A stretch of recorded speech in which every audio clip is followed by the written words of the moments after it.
What's up, guys? What's up? Hey, what's up? How goes it? Vanguard meets Radical Democracy show, take one.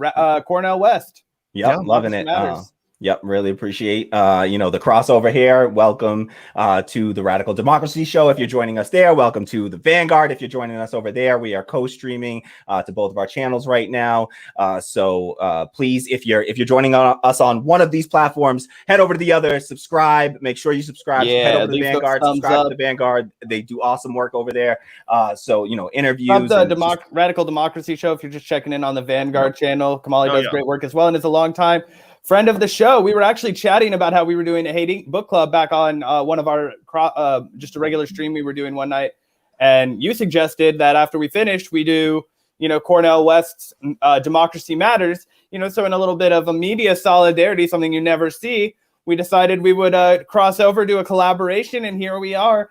So the 4 Thursdays in May, we're going to be doing 2 chunks at a time of the book. Today we're doing chapter 1 and chapter 2. Next week we'll do 3 and 4 and so on until we wrap. But yeah, super excited. And I guess Kamali, if you wanted to kickstart it by, why did you want to do a book club on Cornel West Democracy Matters? Yeah. So, again, welcome to everyone that's joining the Radical Democracy stream. This is the first time we've streamed in a while. So, welcome back. And it's been a while. And shout out to everyone that's joining us there. As Zach mentioned, we're going to be covering Cornel West Democracy Matters. And the reason, I think that it's a great follow up to the Hate Inc. book club that Zach and Gavin had just done, because this is a both a media criticism as well as political criticism. And I think that what I find valuable about this book, I think it's important to read. I think Cornel West is the greatest public living public intellectual of our time, and he's certainly somebody that I constantly look to for just moral and spiritual guidance. Sort of, I'm not a religious person, but certainly spiritual in some ways. And I think that what he talks about is he's able to meld these ideas and these concepts and these criticisms together in a way that's also still shrouded in a kindness and a caring and a love and an empathy and compassion. And what this book really is about is the subtitle on it is Democracy Matters: Winning the Fight Against Imperialism. And I think that we're sort of at a crucial moment in the sort of American empire. Chris Hedges has talked about we're sort of in the decline of the American empire now. And so I think it's a good time to sort of take a look back and see the parallels that we can draw. This book was written in 2004. So 17 years ago, 3 years into the start of the Iraq war, 3 years post 9/11.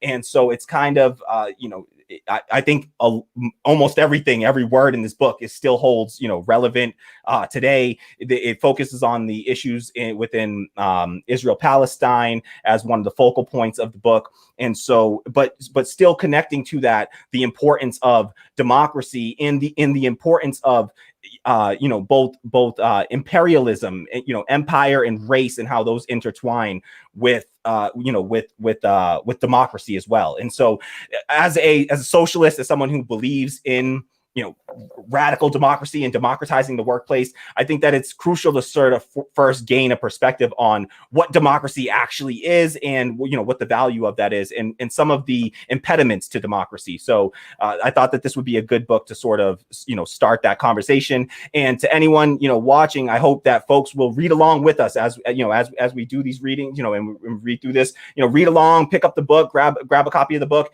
and read along with us, and share your thoughts in the comments. We definitely read through all the comments, even if we can't address them all. And we'd love to hear your thoughts. If you're watching this after the fact, leave your thoughts in the comments below as well. We'd love to hear your thoughts on this as well. So really excited to discuss with you. I'm super excited to get into this book too. And I've actually been listening to the audiobook version, which is highly recommended if anyone out there wants to follow along with us and maybe doesn't have access to the hard, actual physical copy of the book. But there's no better narrator than Cornel West, right? Yeah. So, you can literally just sit back, close your eyes, as I was doing earlier, and just bask in the wisdom and the, I almost want to say poetry. He's such a great writer. He's so He's so articulate. And also, I wanted to say before we get into this text that as someone who, grew up primarily during the Bush administration, and that certainly, colored my politics going forward. My entire life was really formed based on the politics reacting to the politics of George Bush. This book was just it was like a time capsule almost, really a window back in time to this era, which, it doesn't seem that long ago. But then when you said it was written 17 years ago, I was like, oh, fuck. It was written a while ago. Gavin. Yeah. And I think that, you mentioned how well this book has aged in your introduction, Kamali, and I think that's so true. And also we have to remember the onslaught in this attack of sort of on the principle of democracy, of like one person, one vote, and of the collective knowing what's best. Right after the election of Trump, there was this sort of demonization of democracy, which I think is really insightful on Cornel West's part. It's almost like he kind of could smell that. He calls the opening chapter of this book, Democracy Matters Are Frightening in Our Time, right? And it's almost like the authoritarian and imperialist undertones of the Bush administration, or you could hardly call them undertones, they were overtones, but just not quite as, bombastic and over the top as the, Trump administration led us to believe. So I just think that the tremendous foresight that is shown when we reflect on this, as you mentioned, 17 years ago. And it also is irritating to me and kind of blows my mind. And this is just a tell for anybody. If you remember all of the past 5 years, essentially in media, people are scratching their head and asking themselves, what happened? How did we get here? How did we get to Trump? Well, people like Cornel West answered this question as it was unfurling, right? They told us about this demise as it was happening. They saw the rise of authoritarianism. They saw, all of these kinds of things. And the fact that they're not being brought on to address these, whenever you see Cornel West on, he's brought on to narrowly address some sort of what could be largely described as a black issue, right? They don't ever have him on to talk about U.S. imperialism. They don't ever have him on to talk about the economy. They'll have him on to be like, being the critical voice against the police. And I'm not saying he doesn't do that tremendously. He brought Don Lemon to tears. Those kinds of things. It's very powerful. Well, when they do bring him on for something else, like to talk about socialism, for example, it's to argue with him. They're not bringing him on to argue with him about his opinions on race. But when he starts to talk about economics, they're like, well, it's time to push back and have a debate. Yeah. Yep. And just to, I guess, quickly wrap this point, this isn't one of the quotes that I pulled because it wasn't a Cornel West quote directly. But I thought it was very insightful and interesting that the two quotes that he starts his book with are one from Walt Whitman and one from James Baldwin. And the Walt Whitman quote is this one. And he says, "We have frequently printed the word democracy, yet I cannot too often repeat that it is a word, the real gist of which still sleeps, quite unawakened, notwithstanding the resonance and the many angry tempests out of which its syllables have come, from pen or tongue." So that was kind of a clumsy reading of what he was saying. But essentially what he's saying is that we talk a lot about democracy. Democracy is probably one of the most spoken words in American politics, but we don't have a real democracy, right? So he's saying the true meaning of the word democracy is still asleep, both at the pen and in practice, essentially. Yeah, and I think that that's part of what what I deal with on the show constantly, and talking about, building workplace democracy and realizing, democracy within our workplaces and our housing and in other institutions that we exist within. And I think that it is, and unless and until we realize democracy in those spaces, we don't have a true democracy. And I think that this is, something I'm sure you spoke about with in your recent interview with Richard Wolff, and Cornel West constantly refers to and harps on. And I think it's an important point, is that we're still, democracy is still sort of, it's an experiment. We're in the midst of a democratic experiment, and it's up to us to determine whether or not that experiment succeeds or fails. And we have to continue to push the people's understanding of and the bounds of what we consider democracy, because what the elites would, in the political elites in particular, would like us to do is to narrowly define democracy so that it's essentially you going out to vote every 4 years for a predetermined set of candidates, and not really understanding that democracy is something that people should be involved in, every day within their lives, and in every major decision that affects them. We should have some say in it. One person, one vote on all major decisions affecting our lives. And that's not what we have here in this country, because if we did have that, we would enact democracy in the one place where the majority of adults are spending the majority of their conscious lives, which is in the workplace, and we don't yet have it, and we haven't realized democracy there. So I think that this is a, just like you said, a great sort of time capsule to look at sort of how far we've come and how much further we still have to go. Yeah, I think that's so accurate. And it's just such a damning fact that a country that supposedly was founded on this ideal of democracy, the history of this country really has been its people's fight for democracy, right? I mean, the original document literally qualifies certain human beings as being worth 3/5 of what other human beings are worth. And obviously some of the, biggest and most popularly taught, even in public school, episodes of recent American history, or not recent, but just American history in general, have been, the suffrage movement, the abolition movement, these movements for liberation, let alone a say at who gets elected or anything like that. Which leads me to the next point, which is that, even in the electoral system, which you kind of point to as being the one bastion of democracy, whereas it's not being upheld in the workplace, even there, it's really not democracy. I mean, if you think about it, the candidate that usually wins any given race is simply the candidate that receives the most money, that has the most funds on hand. And unfortunately, our campaign finance system has opened the doors so that any given corporation can decide which candidate gets that money advantage, basically deciding the winner of the race. So even if, your choices are between Joe Schmo and Joe Blow, they're both thoroughly bought off and corrupted. At least 9 times out of 10 are, unless there's some absolute miracle and someone was able to squeak by the party bosses, essentially, the Chuck Schumers of the world that prevent the Charles Bookers of the world from winning primaries and, hand select candidates that they force down your throat that they know are going to lose. So, it's all really an illusion. And again, we just have to grapple with the fact that although we technically live in a democracy, we must define our movement by trying to further that value, by trying to, embolden that value, because right now it's at its weakest. Yes. Yeah. Yep, absolutely. And I think that one thing that Cornel West is so amazing at is his ability to sort of, thread the needle on this and to talk about, and it's something that I really admire him for, and I'm trying to do more of myself and try to, the way that I speak about these issues. But he threads the needle in this way of being able to both, admire the successes of the democratic experience, the American democratic experiment, while not, whitewashing or overlooking any of the complexities and the white supremacist, male supremacist, Christian supremacist sort of ideology that it was born out of, but still admiring it and highlighting the sort of beautiful and admirable aspects of the, this American democratic experiment, and the way that he's able to do that and to contextualize even somebody like an Abraham Lincoln in this book, or,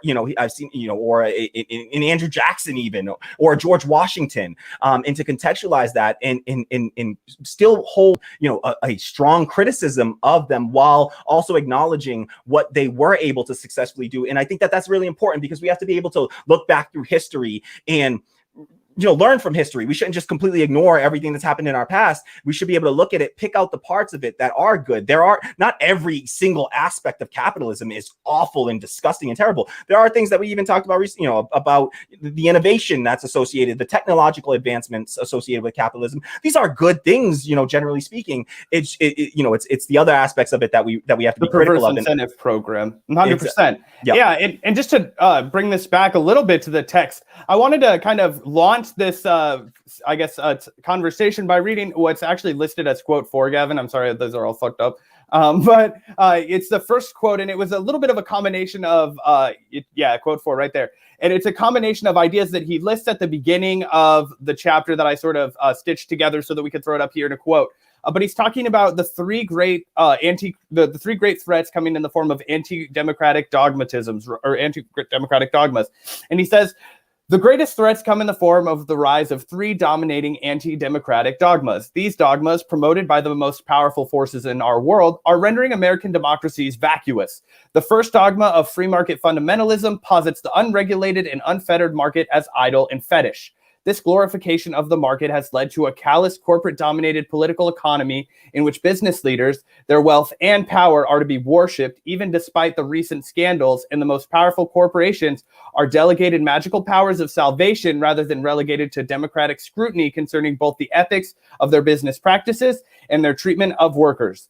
The second prevailing dogma of our time is aggressive militarism, of which the new policy of preemptive strike against potential enemies is but an extension. This new doctrine of U.S. foreign policy goes far beyond our former doctrine of preventive war. It greenlights political elites to sacrifice U.S. soldiers, who are disproportionately working class and youth of color, in adventurous crusades. This dogma posits military might as salvic in a world in which he who has the most and biggest weapons is the most moral and masculine, hence worthy of policing others. In practice, this dogma takes the form of unilateral intervention, colonial invasion, and armed occupation abroad. It has fueled a foreign policy that shuns multilateral cooperation of nations and undermines international structures of deliberation. The third prevailing dogma in this historic moment is escalating authoritarianism. This dogma is rooted in our understandable paranoia towards potential terrorists and our traditional fear of too many liberties and our deep distrust of one another. The Patriot Act is but the peak of an iceberg that has widened the scope of the repression of our hard-earned rights and hard-fought liberties. The Supreme Court has helped lead the way with its support of the Patriot Act. Yeah, this was so prescient of the surveillance state that we live under at this moment. The forever wars. This is 3 years in to the Iraq war, and little did he know that he was foreshadowing what was to come, a never-ending, now 20-year war. Some people are voting now that were born after this war started at this stage, and he was laying out the script for how this was going to play out, and lo and behold, it really did play out this way. And I think that it started, it starts with that free market fundamentalism, that idea that and neoliberals are also susceptible to this as well, where it's this idea that market solutions are there's always a market solution to every problem. And you see it even in the means testing policies of an Elizabeth Warren, who's considered a progressive, and as if we've come so far, but really we're still sort of tied to this idea of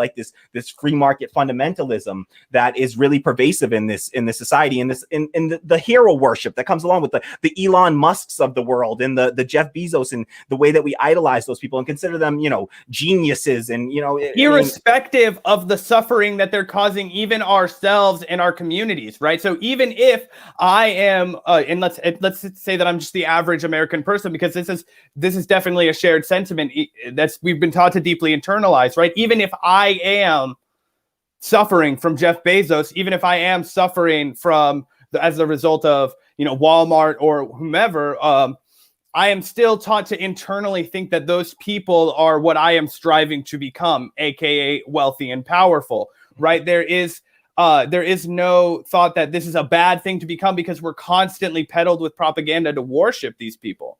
Yeah, that's what we consider muted, by the way, if you want to jump in. Okay, that's why. Okay, I thought I saw. Sorry, okay. Well, I just want to say, and not just are you taught to look up to those people, but literally while you're being exploited by them, in the instance that you're employed by a Walmart, for example, you're told to thank them, because if it weren't for their employment, then you'd be homeless, then you'd be destitute on the fucking streets with nothing if you didn't have the $7.25 in your back pocket provided to you by your fucking overlords at Walmart, or fill in the blank with whatever corporation we're talking about. But yeah, I think that's so accurate. And also even the language that we use about the language that we use is all framed around this idea. When we talk about having a job, we talk about, the company giving you a job, not you giving them your labor, which is what's actually happening. That's the giving and the getting is going in the reverse direction. It's you giving them all your labor and then them taking all the profits of that labor. But it's not, but they set it up so that we're supposed to they're giving us jobs, and they're job creators. It's why Trump and even somebody like Andrew Yang, can sort of come up and well, they created jobs, and that's a great thing. Even if they didn't. Yeah, exactly. And also something that really struck me about these opening couple chapters, and that I think is kind of referenced here, because obviously this is the Patriot Act is happening, and actually I think this quote cuts off right before West goes on to say, the Supreme Court has helped to lead the way with its support of the Patriot Act, However, there are some Supreme Court justices of the liberal mindset that are showing promise that they may resist it. And there's a couple times in here where Cornel West kind of like cautiously optimistically posits that, oh, well, maybe the Democrats will save us from what's going on, this clear takeover of our government, which is the Patriot Act, and represented by all of the terrible policies of the Bush administration. And it's almost, I think it's just telling how ineffective our two-party system is at holding the other party accountable, because technically the two-party system is fed to us as a function of democracy. It's like, well, because we don't live in a dictatorship. We don't live in a literal fucking authoritarian country. We get two fucking parties, right? And one is supposed to hold the other one accountable. But in moments like this, when, Bush was clearly weaponizing far too much unilateral authority with going into these invasions, but also with the Patriot Act, there was no opposition. And in fact, the Democrats, to whatever opposition there was, it was extremely feeble. And for the most part, they were helping. They were totally enabling this. So I think it's just important to note that, wherever we are in time, but always at the most important points in time, whichever party is being tyrannical or acting out of line, you can never really count on the other party to do anything to rein them in or to actually seriously resist. It's all theater, because we really just have a monopoly. And why should they, when they're two capitalist parties? Yep. They're two capitalist imperialist parties, and they've shown us that time and time again. One may be, that image of like, the drones, but one's got like the rainbow flags, and like that's it, and the Black Lives Matter on the side of it. And there's literally like they're literally doing that in some cases of like, oh, LGBT, with the helicopters that they're sending over there. The first all gay bomber team. Yes. Well, that was actually, it. Yeah. I don't want to get too far away from the point that you made, though, because that actually feeds well into the next quote that I pulled. This is listed as quote 1, so we're back on track, Gavin. You guys mentioned the fact that the two-party system is completely incapable of combating this. And West says the most frightening feature of imperial America is neither the myopic mendaciousness of the Republican Party nor the pathetic spinelessness of the Democratic Party. Though the Democratic spine has been stiff. You see, this is that cautious optimistic stiff that Gavin was talking about, because this did not pan out. We ended up getting, but whatever. Instead, what is most terrifying, including the perennial threat of cowardly terrorists, is the insidious growth of the deadening nihilisms across political lines. Nihilisms that have been suffocating the deep democratic energies in America. Now, I think this is so prescient because we know what those nihilisms were bred into, right? We know what that became. The nihilism either was invigorated by Bernie Sanders in 2016, and it was launched into that movement. A lot of people who had completely abandoned hope found something new there. But we must be honest and say, who else was invigorated that had previously abandoned hope? A lot of Trump supporters and a lot of his base. And obviously still about 35 to 40% of the country that still doesn't give a shit no matter who you put in front of them. Yeah.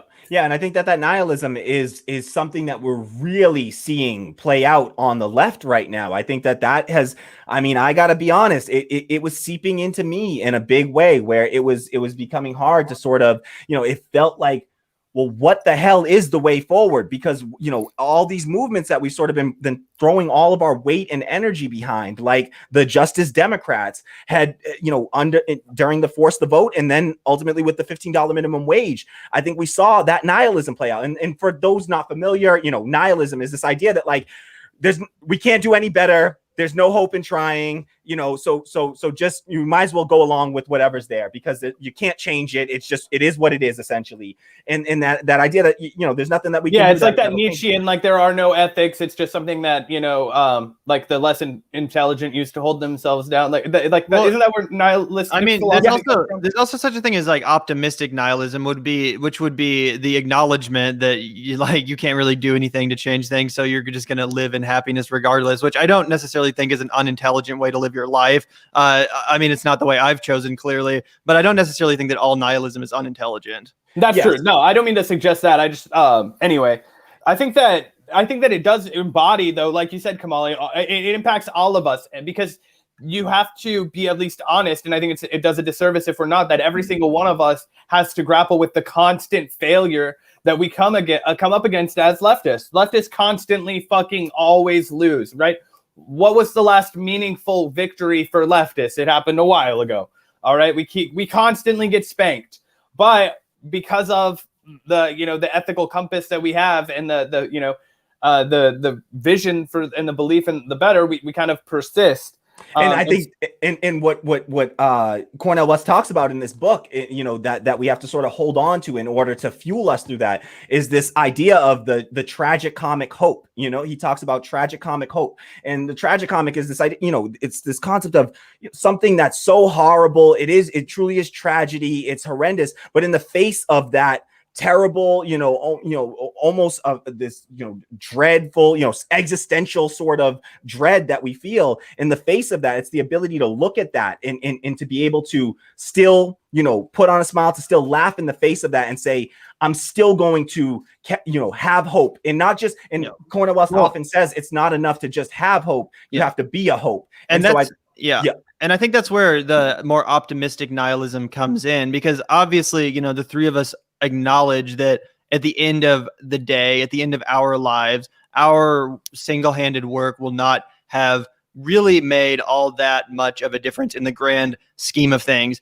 If you come at activism from the approach of my single two hands are going to change the world and make this a better place, then it is very easy to get defeated and to feel like you're up against a machine and a system that you'll never win against. And that's where I feel like that's just less of an intelligent way to go about things. But when you realize that, in its totality, you really are helpless to the system and all you can do is try to affect change where you can, then I think that's a much better expectation to set for activism, for example, to try to ward off that creeping nihilism that is bound to affect the mind of anyone that's in this area. Because again, you're just up against constant depressing information, essentially things that will beat you down if you don't remain optimistic in the face of utter hopelessness, essentially. Yeah, and I think that all throughout our history, we've seen groups that have been forced to have that sort of, even in the face of that impending nihilism, to have that tragicomic hope. There's, slaves and slavery. You wouldn't think that you could ever get from underneath a system like that. Women's suffrage, Black suffrage, Jim Crow, the civil rights movement. We've had countless, and those are the sort of times that Zach was mentioning of the last times that we really see the left sort of succeeding and winning. But there is a historic pattern for this, and we know we can win. It's just that we have to continue. As much as we get beaten down by these losses and the failures, we just have to continue to regroup, be introspective, and not be afraid to be critical of even our own, the work that we do and what we're doing, and to be able to sort of take a step back from it and to look at it and to still be critical of everything that we're doing, even in independent media spaces. So hold on to that thought, Kamali, because this is another perfect segue into a quote that I pulled from the text. So quote 2, if we pull that up, media nihilism is something that I really wanted to steer this conversation into, because we obviously can talk about corporate media nihilism, and then obviously I wanted to fan out and talk about left media nihilism as well. But let's get some insight from Dr. West. Quote 2.png. So then this is a two-part quote. So many of our mainstream media pundits, from neoliberals to the far right, are sentimental nihilists. They are aware of their corrupt links of the mass media to corporate interests and government, yet they fail to speak out clearly or consistently against that corruption. Though our cultural mythology has promoted the notion of fair and balanced coverage and impartiality, our news organizations have always been more partisanly political than the ideal and have always been subject to market pressures. Yet we now have a media whose vulgar partisanship is corrupting our public life.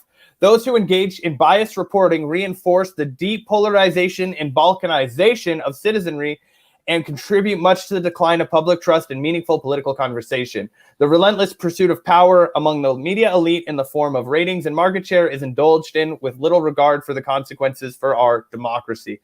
And I have a little bit of a difference in opinion in how he's framing this, because I think that he kind of presents a little bit more of an aversion to openly political and openly, position, like just being open about your politics and your reporting, right? So obviously there's this whole objective legacy of reporting when I think Matt Taibbi effectively pointed out in our last book club when we did Hating, was that's always been more of a marketing ploy than anything that was actually rooted in reality. As Wes notes here again, it's always been motivated by market pressures. Yeah, and I think that what Cornel West is particularly showing an aversion to here is the idea of not necessarily having a politically biased media so much as a politically partisan media, where it's this idea that we're going to section everybody off into these two teams, Republicans versus Democrats, and we're going to have these sort of, and we're going to be political hacks for either side, which no matter what happens, if our team, and we see this playing out, right? The kids are still in cages with under Biden, right? The kids are still in cages. We haven't had police reform. Cannabis is still scheduled like worse than heroin. We don't have a $15 minimum wage, which is the one campaign promise that he actually made, in sort of concession to progressives. So whether, no matter who it is in power, right? We still have all these ongoing wars. Nothing's really changed. It's just that we've changed the team, but you can see in the media coverage, since Biden has gotten into office, so many people that were Trump, anti-Trump, the never Trumpers have just gone silent, the sort of Brooklyn dad defiance of the world that have nothing left to be critical of. And because they were just partisan hacks, and no matter what happened, they were always going to say, well, when my team does it, it's okay. When the other team does it, it's bad. And we need much less of that. We can be honest about having political biases. We all have biases, whatever our lived experiences are bias us. And we shouldn't be afraid to wear those on our sleeve, like what we do in independent left media, like what we're doing here. But I think that when it gets to the level of just partisan hackery is where it gets really problematic. And you see this, people literally want you to obey this. Not everyone, but a lot of people, they expect you to. They're so trained to expect this partisan divide that they almost they don't know how to respond when you are equally critical of the Democratic and Republican party, depending on who's in power at the time. A lot of people that watched our show, they were like, why do you guys talk about Democrats all the time now? Like, why don't you ever talk about Trump anymore? It's like, excuse me, but who's in power? Democrats are in power. Joe Biden is the president. If you tuned into the Vanguard, around November or whatever, you would have heard us talking about Donald Trump a lot more. Now he's completely fucking irrelevant. So we're not going to spend our time, talking about him anymore. That would be useless and stupid in and of itself. We're going to address who's in power. We're going to hold power to account. And regardless of if they're blue or red or whatever, we're going to call out where we think they need to be called out. And that's just common sense to me as someone who's thankfully completely divorced from the whole Democrat, Republican, fucking, high school drama or whatever it is. I don't associate with either of them, and people that strongly feel like they have a loyalty to either party, I just frankly find it weird and kind of like a cultish behavior. Not to be it is no it is, it's totally it is, and it's definitely a derivative of groupthink and mob mentality and wanting to be a part of a collective.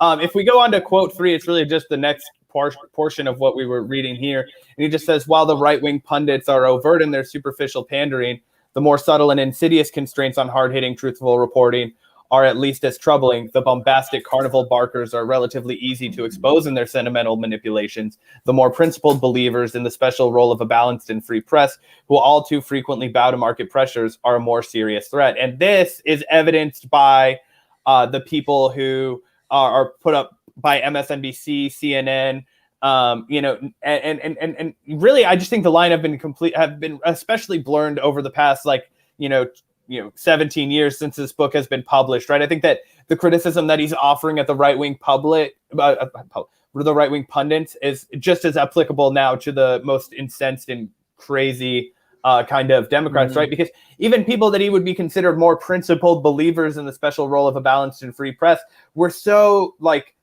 ridiculous, and their brain was just so broken by Trump's victory.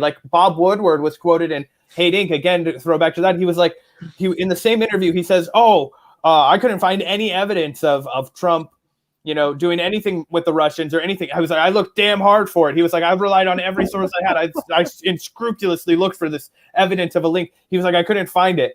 And then 5 minutes later into that conversation, he's like, the hammer's going to drop anytime. Somebody's going to find it. And it's like, no, dude, there's just nothing there. Yeah. Or just even other like really well-meaning and probably genuinely progressively minded people that, for example, have no problem acknowledging that the WMD story is a total fucking lie, but then they just completely uncritically digested and regurgitated the Russiagate conspiracy, literally without even, not even did they look into alternatives to that narrative, but they scoffed at the idea of doing so as partaking in the fake news that got Donald Trump elected in the first place. You know, they had no critical eye when it came to that. They were just immediately ready to digest and regurgitate the establishment propaganda. And I think those are the market pressures that he mentions there, because you have folks like Rachel Maddow that were during the Russiagate, time that she was the #1 show. She for the first time was beating Fox at that primetime slot. So they went with where the ratings went, right? They knew that hating Trump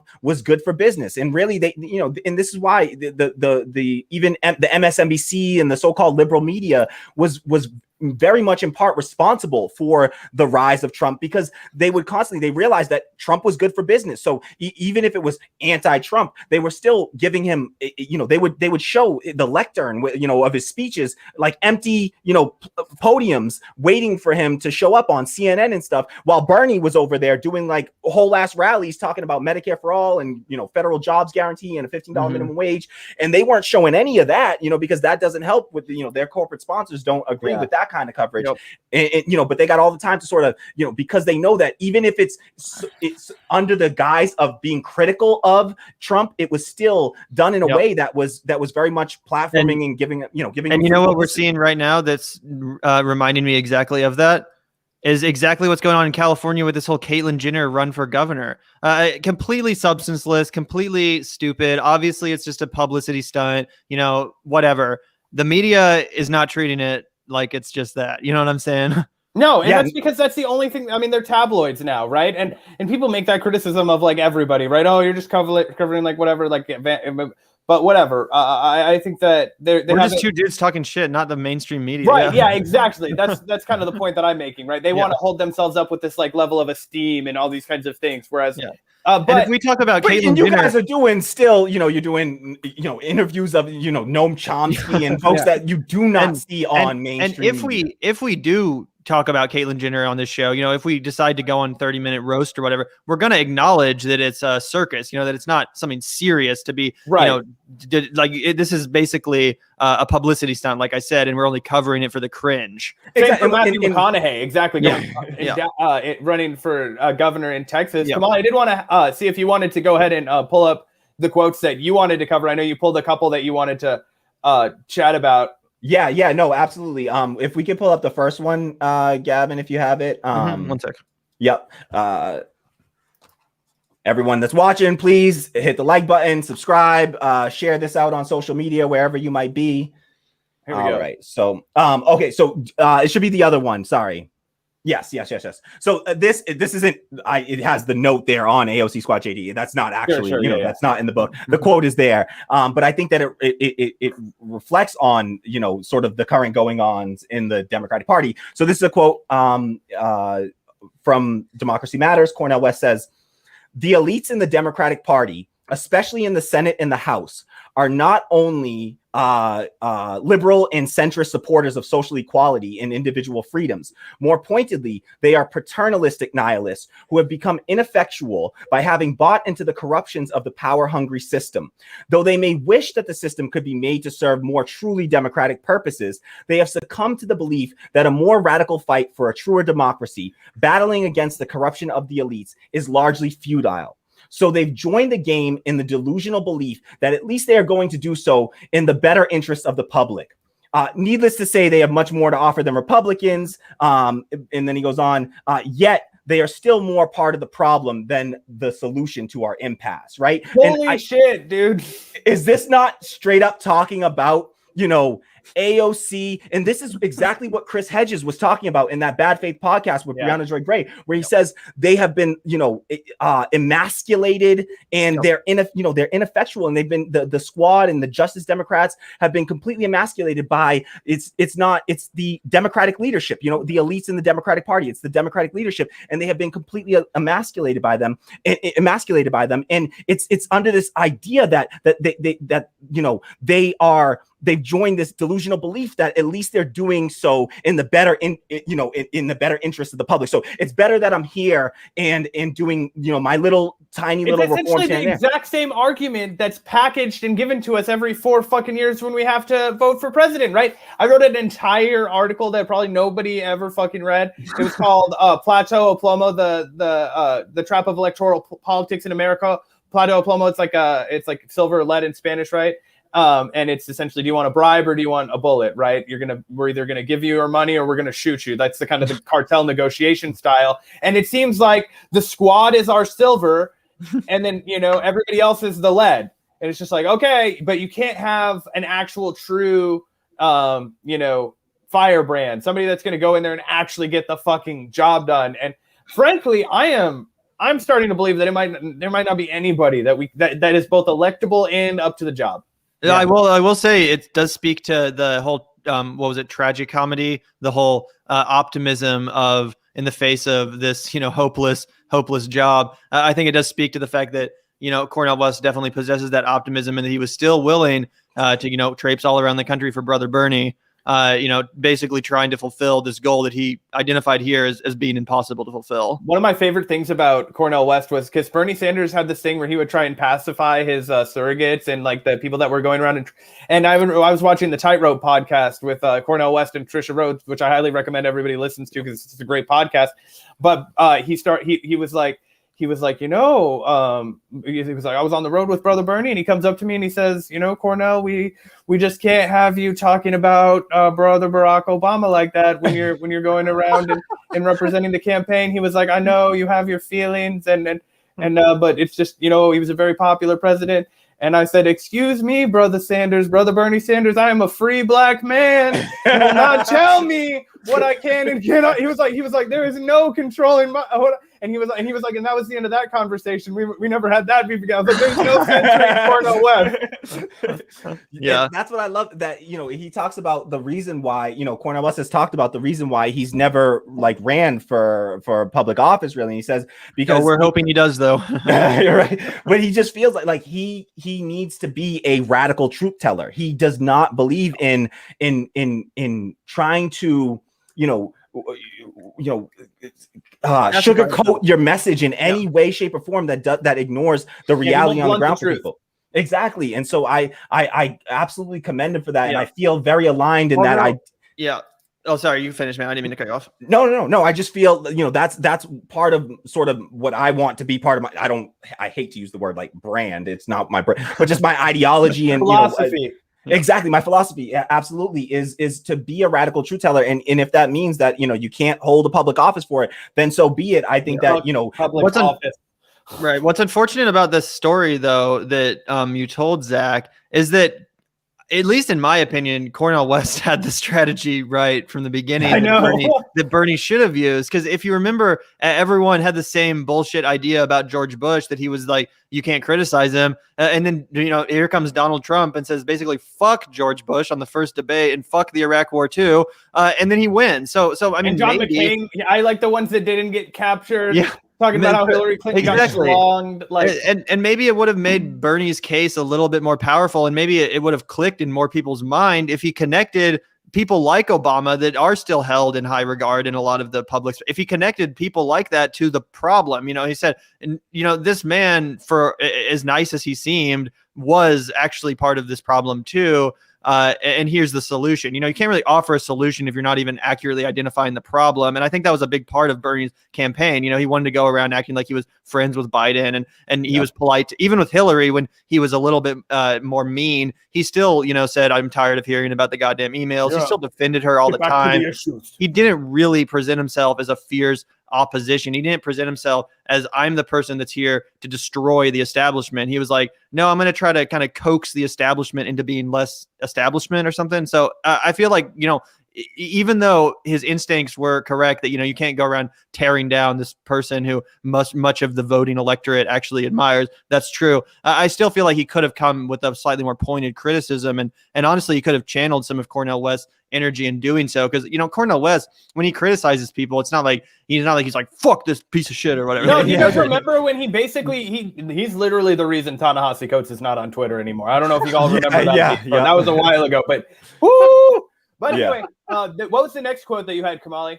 Oh, yeah. So we're gonna pull up the second one. So this sort of two parts. It's pulled from two separate sections of it, but I just connected together. So Cornel West says, there have always been countervailing democratic forces pushing for the realization of the democratic vision expressed in the Declaration.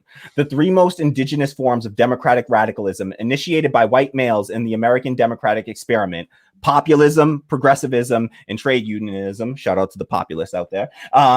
So populism, progressivism, and trade unionism made major contributions to taming the corruption, graft, and greed of plutocratic elites and corrupt politicians. These three crucial movements all expressed in different ways the democratic aspirations of predominantly white male citizens within the limits of the American empire of that day. Rarely did either movement target white supremacy or imperial expansion. In fact, all three movements tended to be xenophobic and imperialist, even as they were deeply democratic. They stand as vital achievements in deepening our democracy, and yet we must acknowledge the limits of each in coming to terms with the legacy of race and empire, as well as the need for continued vigilance on all three of these crucial fronts. And what I think is so important about this is that it's a warning to us, in how we build our movements. And something, I often talk about democracy, and I don't want to, to sort of deify democracy itself in that way, where the belief is that, okay, well, as long as we just institute democracy, then it solves every other problem. We can't.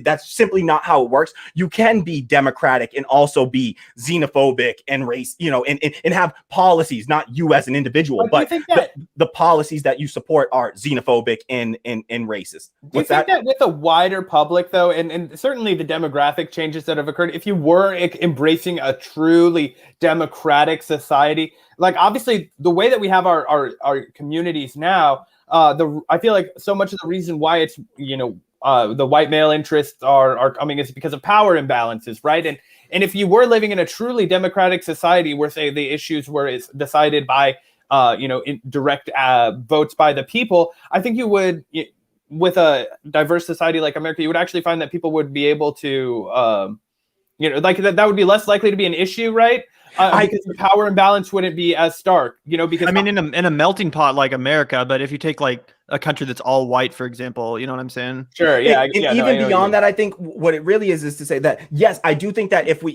have democracy, but we got to recognize, just the balances of still, white majority, there's still a white majority, that's how democracy works, as long as you have the majority. But, all that being said, not that I think that white folks in America are all racist or something like that. No, I hear what you're saying. It's simply say that even if we did have within the melting pot of America, and we actually enacted a true democracy within the bounds of this nation, right? Yeah. The true democracy that I think Cornel West is trying to navigate us towards is a democracy that is sort of global, cosmopolitan, worldwide, a global democracy, not under this same sort of capitalist globalization, but a true democracy where we understand that democracy means getting input, pollution and the air and the water, it impacts all of us. And so to have a truly democratic, world, we have to have democracy, not just within, and I think it's sort of fractal democracy is what we need to kind of look at. Is this, that's not a real thing, but it's just sort of how I look at it now, where it's like, you have democracy in the workplace, right? And then we branch that out into democracy within our communities, then democracy within our states, then to enact a real democracy within our entire nation, but then to also look beyond that. And this is why he highlights the sort of, that this is a fight against imperialism, because I think that within an American democracy, and if we instituted actual democracy in America, we could still fall victim to the trap of like things like the trade unionists fell victim to, where it's like being nationalist, because you're trying to be protectionist, which I understand and I totally understand, but we have to do it in a way that is protective of not just the American working class, but protecting of working class people everywhere. Well, yeah, I actually kind of do reject the whole protectionist argument, because I hear what you're saying. Yeah, and in a true democratic socialist society, it should be borderless, right? We should be working as a global collective. And to be honest, even though it's daunting and we're so far from being able to enact that is the goal, right? That's honestly, it's our only way out, as you mentioned, from climate change. Is a sort of like global collaboration and a sort of global democracy. I guess if Gavin, Kamali, and did you guys have any closing kind of thoughts to wrap on what we thought about this chapter? Personally, I really enjoyed diving into it. Like you guys said, it was a throwback to the Bush administration. Really deep in our, rethinking about what got us into the wars in Iraq, Afghanistan, the wars that we're supposedly getting out of.